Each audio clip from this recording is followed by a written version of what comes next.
Welcome to you all in business studies class. In business studies, today we are going to do the next topic in business organizations. Business में कितने type के organisations होते हैं वो हमने एक table के थ्रू, एक चार्ट के थ्रू पहले मैंने आपको बताया था.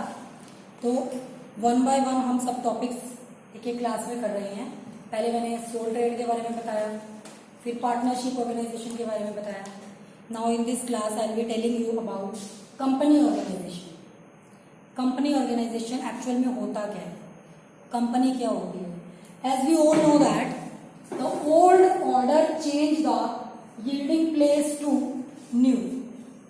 यानी कि जो भी ओल्ड चीज होती है उसको रिप्लेस होकर नई चीज आने शुरू हो जाती है. क्योंकि हम जानते हैं कि change is the law of nature. हर पर्सन हर चीज में चेंज चाहता है. वो चेंज, जब भी कोई चेंज होता है वो तभी होता है जब पुरानी चीज की कुछ वीकनेसेस या कुछ डीमेरिट्स होती है. जैसे कि हमने पहले पढ़ा था सोल ट्रेड. सोल ट्रेड की कमियों के कारण पार्टनरशिप ऑर्गेनाइजेशन एग्जिस्टेंस में आया. तो उसमें भी कुछ ऐसी कमियां थी जिससे पार्टनरशिप ऑर्गेनाइजेशन हर तरह के बिजनेस ऑर्गेनाइजेशन के लिए सक्सेसफुल प्रूव नहीं हो पाया. वो अभी भी है पार्टनरशिप भी, पार्टनर्स अभी भी बनते हैं, पार्टनरशिप फॉर्म अभी भी बनती हैं, लेकिन it depends on different type of businesses. Different type के बिजनेस पे डिपेंड करता है कि वो कौन से साइज का बिजनेस है. इसी तरह सोल ट्रेड है, वो भी डिपेंड करता है कि आप कितनी कैपिटल लगा रहे हैं, कितनी आपकी मैनेजरियल कैपेबिलिटी है, कितने आपके पास इन्वेस्टमेंट है, कितने साइज का बिजनेस करने वाले हैं. सो आप सीक्रेट रखना चाहते हैं इंफॉर्मेशन को, या किसी के साथ शेयर करना चाहते हैं. Similarly if you want to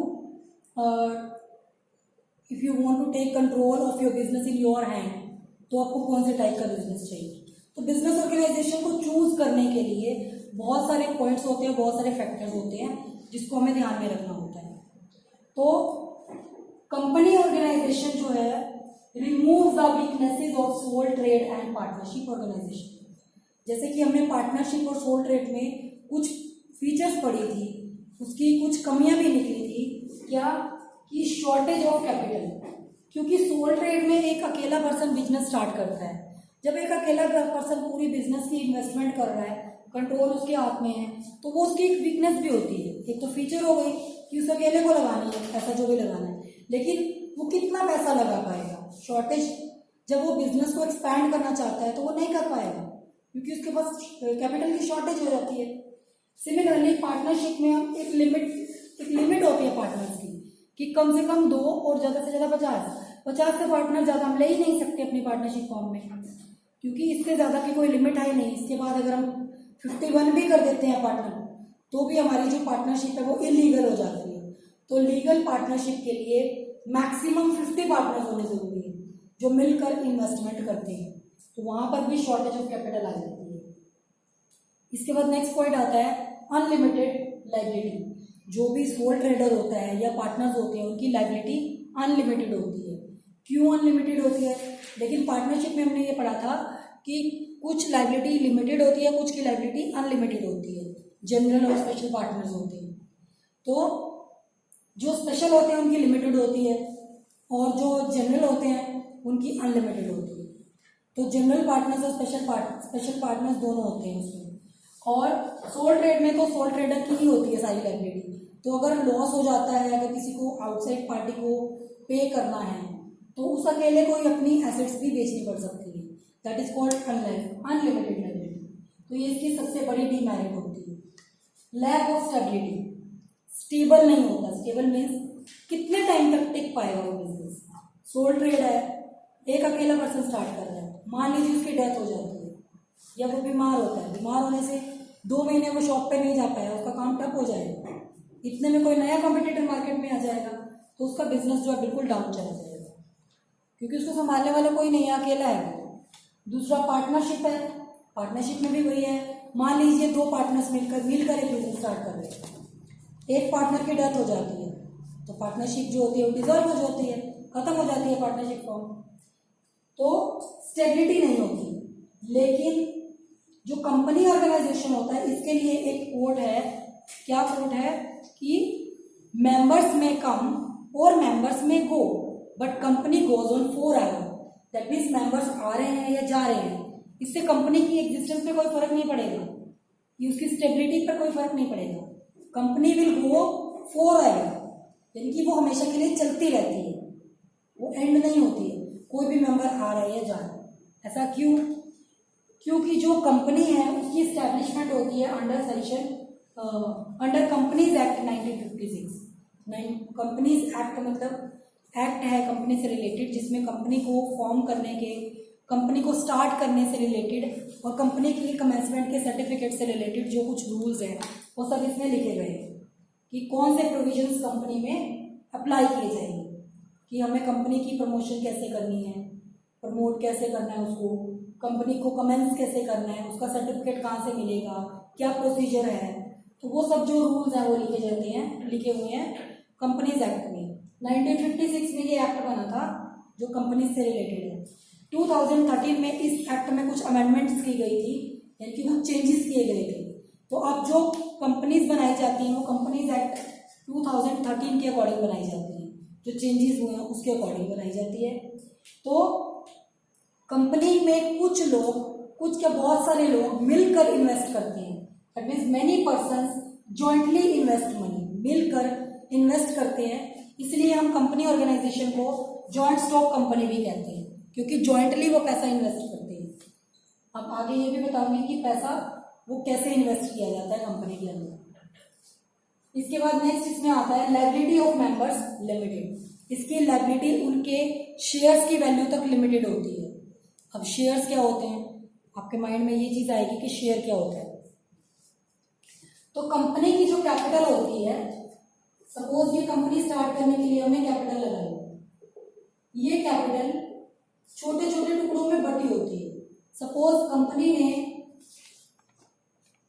10 lakh rupees से बिजनेस स्टार्ट किया सपोज, तो 10 लाख रुपीज में वो हर एक शेयर को 100 रुपीज में डिवाइड कर देती है कि 100 रुपीज का एक शेयर है।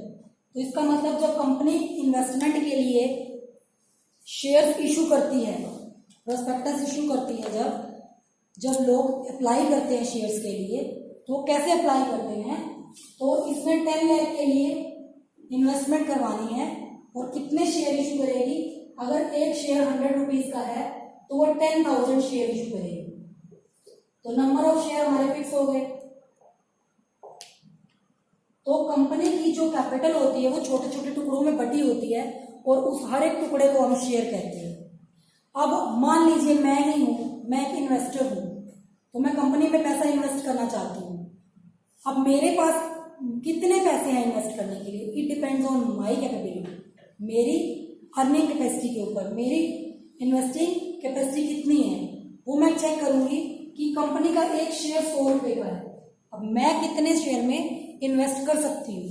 सपोज मेरे पास 10,000 रुपीज है, तो मैं इस कंपनी के 100 शेयर खरीद सकती हूँ, 100 शेयर में इन्वेस्ट कर सकती हूँ।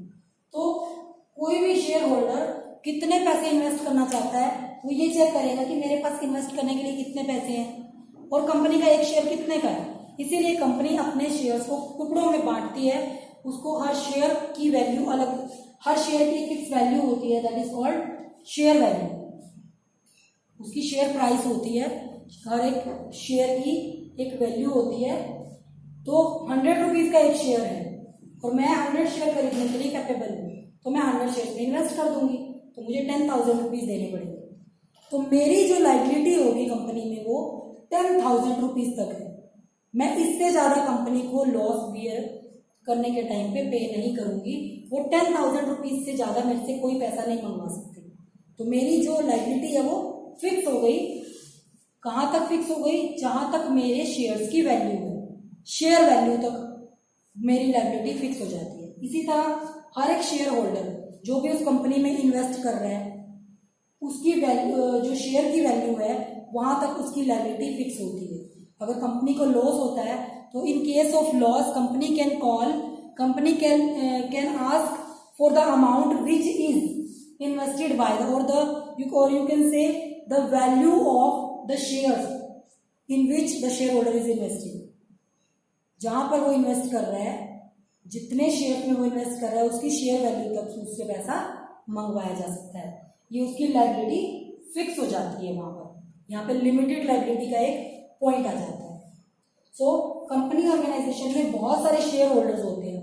अब 10 लाख रुपीज के लिए शेयर्स के लिए लोगों ने अप्लाई कर दिया, तो जरूरी नहीं है कि मैंने 100 शेयर के लिए अप्लाई किया तो मुझे इस कंपनी में 100 शेयर मिल ही जाए। तो डिपेंड करता है कि कंपनी किस बेसिस पर शेयर इशू करती है। हो सकता है वो ऐसे शेयर इशू करी है कि जिनके 100 की एप्लीकेशन आई है उनको मैंने 50 शेयर्स दे दिए, 50% दे दिए, तो मेरे को 50 शेयर देगी और 50 शेयर के ही पैसे लेगी। अगर मैंने एक्स्ट्रा सबमिट या करवाए हुए डिपॉजिट तो वो मुझे वापस दे देगी, वो मुझे वापस पे कर दिया जाएगा। तो ये डिपेंड करता है कंपनी की पॉलिसी के ऊपर, वो कितने शेयर्स किस पर्सन को इशू करेगी। तो ये हम अकाउंट्स में पढ़ेंगे कि शेयर्स कैसे इशू होते हैं, कितने शेयर्स इशू होते हैं। ये आपका आता है 12th क्लास में, इशू ऑफ शेयर्स और डिवेंचर्स के बारे में नेक्स्ट क्लास में आएगा।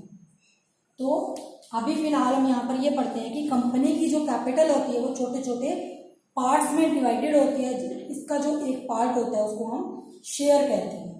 तो कोई भी पर्सन कंपनी के शेयर्स में पैसा इन्वेस्ट कर सकता है और उस कंपनी का शेयर होल्डर बन सकता है। तो जो शेयर होल्डर होते हैं वो कंपनी के एक तरह से मालिक होते हैं, कंपनी के ऑनर्स होते हैं।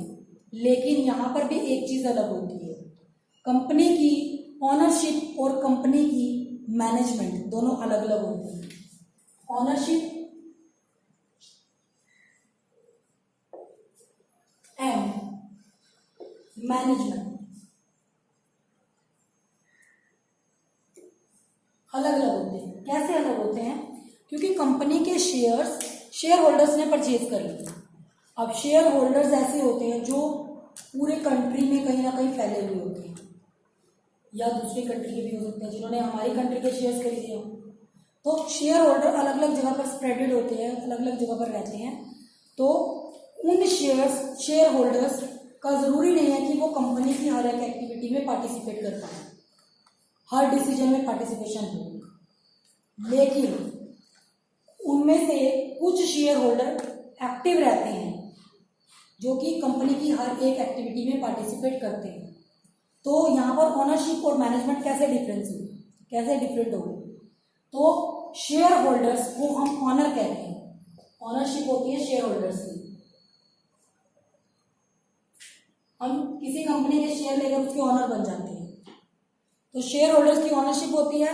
लेकिन सभी शेयर होल्डर कंपनी की एक्टिविटीज में पार्टिसिपेट नहीं कर पाते हैं, तो शेयर होल्डर्स अपने बेसिस पर, अपने बिहाफ पर कुछ रिप्रेजेंटेटिव्स को अपॉइंट कर देते हैं, कुछ पर्सन्स को अपॉइंट कर देते हैं अपने में से ही, शेयर होल्डर्स में से ही कुछ पर्सन्स को अपॉइंट कर देते हैं जो कंपनी की सभी एक्टिविटीज को कंप्लीट करते हैं, जो एक्टिवली पार्टिसिपेट करते हैं हर एक बिजनेस एक्टिविटी में। तो वो शेयर होल्डर्स में से ही चूज किए जाते हैं जो एक्टिवली पार्टिसिपेट करते हैं। तो शेयर होल्डर्स अपने रिप्रेजेंटेटिव्स को चूज करते हैं। तो जो रिप्रेजेंटेटिव्स होते हैं उनको हम कहते हैं डायरेक्टर्स, वो होते हैं डायरेक्टर्स, कंपनी के डायरेक्टर्स होते हैं। और इन डायरेक्टर्स का जो ग्रुप होता है उनको बोर्ड ऑफ डायरेक्टर्स कहते हैं। आपने कभी मूवीज में, टीवी में, सीरियल में सुना होगा बोर्ड ऑफ डायरेक्टर की मीटिंग है। तो बोर्ड ऑफ डायरेक्टर कौन होते हैं? इनको शेयर होल्डर चूज करते हैं। जिन्होंने कंपनी में पैसा लगाया हुआ है उन्होंने कुछ लोगों को चूज किया है जो कंपनी के सभी काम कंप्लीट करेंगे, हर एक डिसीजन ले सकते हैं। तो उन पर्सन्स को हम डायरेक्टर कहते हैं। वो उन डायरेक्टर्स का जो ग्रुप होता है उनको बोर्ड ऑफ डायरेक्टर कहते हैं। उन बोर्ड ऑफ डायरेक्टर में से एक पर्सन को चूज किया जाता है जो कि हर चीज को मैनेज करता है, which is called as managing director, जो उनको लीड करता है, उनका जो चेयरपर्सन होता है जो उनको लीड करता है। तो जो बोर्ड ऑफ डायरेक्टर्स होते हैं बीओडी, इनको बीओडी कहते हैं शॉर्ट में, बोर्ड ऑफ डायरेक्टर्स, वो मिलकर कंपनी को चलाते हैं। इनडायरेक्टली वो कंपनी के ऑनर्स हैं, शेयर होल्डर्स, लेकिन काम वो करने नहीं आ रहे हैं, उन्होंने अपने रिप्रेजेंटेटिव अपॉइंट किए हैं ताकि कंपनी की सारी एक्टिविटीज होती रहे। उनको कौन करता है? बोर्ड ऑफ डायरेक्टर्स करते हैं, which who are appointed by the share holders, जिसको कौन चूज करता है? Share holders. So company organisation अब क्या है? कुछ लोग मिलकर चलाते हैं, many persons jointly invest the money, और उनमें से कुछ लोग सेलेक्ट किए जाते हैं डायरेक्टर की तरह, जो कि कंपनी के सभी काम करते हैं एक्टिवली, और वो are the representatives of these share holders, जो कि ऑनर्स हैं, उनके रिप्रेजेंटेटिव होते हैं। इस तरह से कंपनी के ऑनर्स और मैनेजमेंट अलग होती है। तो मैनेज करने वाला कौन हुआ? बोर्ड ऑफ डायरेक्टर्स, और ऑनर कौन हुआ? Share holders. तो ऑनरशिप और मैनेजमेंट, जैसे कि सोल ट्रेडर है, एक ही पर्सन है, वही मैनेज कर रहा है, वही ओनर है, वही प्रॉफिट एंड लॉस, वही डिसीजन, सब कुछ उसके हाथ में है, सीक्रेसी करना जो भी है, हर चीज उसके हाथ में है। पार्टनरशिप में भी यही चीज है। लेकिन कंपनी ऑर्गेनाइजेशन में शेयर होल्डर यानी ऑनर्स और डायरेक्टर्स अलग अलग होते हैं, मैनेजमेंट अलग होती है और ऑनर्स अलग होते हैं। और शेयर होल्डर्स जो कंपनी से उनको, जो कंपनी में वो पैसा इन्वेस्ट करते हैं, उसके ऊपर उनको जो रिटर्न मिलती है, जो उनका पैसा वापस मिलता है, उसको हम कहते हैं dividend, in the form of dividend. उनको जो भी पैसा रिटर्न में मिलता है, जैसे हम बैंक में पैसा जमा करवाते हैं तो हमें इंटरेस्ट मिलता है, लेकिन जो शेयर होल्डर्स होते हैं अगर कंपनी में पैसा इन्वेस्ट करते हैं तो उनको जो रिटर्न मिलती है उसको डिविडेंड बोलते हैं। So according to L H. Haney, अब एल.एच. हेने एक्सपर्ट हैं जिन्होंने डेफिनेशन दी थी कंपनी की। Company is an artificial person, एक आर्टिफिशियल पर्सन है, सिर्फ एक नाम है, वो कोई पर्सन नहीं है। कंपनी कोई पर्सन नहीं है, एक नाम है, ग्रुप ऑफ पर्सन्स का एक नाम है। तो आर्टिफिशियल है वो रियल में नहीं है जिसको हम देख पाए कि ये पर्सन कंपनी है। नो, एक आर्टिफिशियल नेम पर, नेम तो है लेकिन वो आर्टिफिशियल है जिसको हम देख नहीं सकते, क्योंकि एक ग्रुप है जो मिलकर चला रहा है उसको। Person created by law, law के अकॉर्डिंग क्रिएट की जाती है, अकॉर्डिंग टू कंपनीज एक्ट 1956 जो कि अमेंडेड हुआ था 2013 में। Now it is established according to the rules of 2013 act. Companies act 2013 के अकॉर्डिंग इसको एस्टैब्लिश किया जाता है। इसके रूल्स नेक्स्ट क्लास में बताऊंगा। इसके बाद हैविंग सेपरेट एंटिटी, इनकी सेपरेट एंटिटी होती है, इनकी पहचान अलग होती है। कैसे? ऑनरशिप और मैनेजमेंट अलग अलग होती है। परपेचुअल सक्सेशन, परपेचुअल सक्सेशन मतलब स्टेबिलिटी, स्टेबल होती है, मेंबर्स आ रहे हैं जा रहे हैं, लेकिन उसकी जो स्टेबिलिटी है वो एज इट इज रहेगी। किसी मेंबर के आने या जाने से उसके ऊपर कोई इफेक्ट नहीं पड़ता है कंपनी के ऊपर, वो चलती रहती है company. And common seal, company की कॉमन सील होती है, एक स्टैंप होती है, जहां पे वो स्टैंप लग जाती है और वहां पे दो पर्सन्स के, दो डायरेक्टर्स के सिग्नेचर होते हैं। अगर वो पर्सन दो सिग्नेचर कर देते हैं डायरेक्टर्स और एक स्टैंप लग जाती है कंपनी की, then company is liable for that contract और दैट वेरी डॉक्यूमेंट। उस डॉक्यूमेंट के लिए या उस कॉन्ट्रैक्ट के लिए या उस डील के लिए वो रिस्पॉन्सिबल मानी जाएगी जहां पर वो कंपनी की स्टैंप लग गई। तो कॉमन सील होती है उसकी, एक सील मतलब एक स्टैंप होती है, उस स्टैंप के ऊपर दो डायरेक्टर्स के साइन होते हैं। ठीक है, तो this is all about the introduction of company organisation. इसके बाद मैं आपको बताती हूँ इसकी कुछ फीचर्स होती हैं एसेंशियल जो होनी जरूरी है। ओके।